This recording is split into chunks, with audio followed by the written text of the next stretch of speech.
雞犬不寧。唐朝時，永州嘅郊外有一種毒蛇，如果人俾呢一種毒蛇咬咗之後，就無藥可救嘅。但係如果用呢種毒蛇嚟到製藥嘅話，就可以醫治好多奇難雜症。於是朝廷下令捉到呢種毒蛇嘅人，可以用佢嚟代替租稅。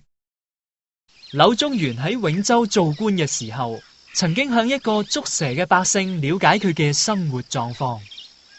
柳大人，小人祖孫三代都係靠捕蛇嚟代替租稅。小人嘅祖父同埋父親都係喺捕蛇嘅時候俾蛇咬死嘅。小人自己都有好幾次爭啲冇命啊！你嘅遭遇實在太悲慘啦！捉蛇咁危險，點解唔改交租稅呢？因為租稅實在太重啦，小人就算攞晒全部嘅收入出嚟都唔夠交稅，而且嗰啲兇惡嘅衙差嚟到我哋村裏邊收稅嘅時候，總係大聲咁叫囂，到處騷擾，不單止村民受到驚嚇，雞同狗都唔能夠安寧啊！